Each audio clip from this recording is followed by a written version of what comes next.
Hello, good morning guys.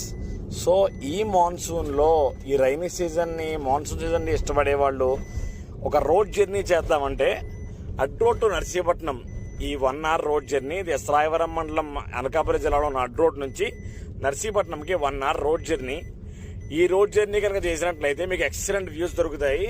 Mountain views కావచ్చు, ఒక పక్క రివర్, ఒక పక్క మౌంటైన్ ఉండే దారి కావచ్చు, అటు ఇటు ట్రీస్ ఉండే బుషీ రోడ్స్ కావచ్చు, వేరే లెవెల్లో ఉంటాయి. భయ్యా మరి రోడ్స్ బాగుంటాయని మాత్రం అడగండి, అది నేను చెప్పను. అండ్ ఇక్కడ పర్టికులర్గా ఇందేసమ్మ వాగు అంటారు. అంటే ఈ యొక్క రివర్కి పక్కన ఇందేసమ్మ అనే టెంపుల్ ఉంటుంది. అమ్మవారి టెంపుల్ పక్కన నించుని ఆ రివర్ వ్యూ చూస్తూ ఉంటే ఉంటుంది భయ్యా, మామూలుగా ఉండదు. ఒకసారి ఎక్స్పీరియన్స్ చెయ్యాలంతే. అదిగో ఇదే ఆ రివర్ వ్యూ. ఇప్పుడు ప్రజెంట్ ఈ రైనీ సీజన్ వల్ల, వర్షాలు పడుతున్న వల్ల మంచి ఫ్లోటింగ్లో ఉంది. అదిగో పోలవరం ప్రాజెక్ట్ కన్స్ట్రక్షన్ కూడా జరుగుతుంది. అండ్ అలాగే మీకు కనుక వీలుంటే దార్లపూడి వెంకటేశ్వర స్వామి టెంపుల్ దగ్గర ఒక్క 5 minutes ఆగి దర్శనం చేసుకోండి. వేరే లెవెల్ ఉంటుంది టెంపుల్ కూడా. ఓకేనా? సో ట్రై చేయండి, బట్ డ్రైవ్ సేఫ్. రోడ్స్ చాలా డేంజరస్గా ఉంటాయి. Bye friends.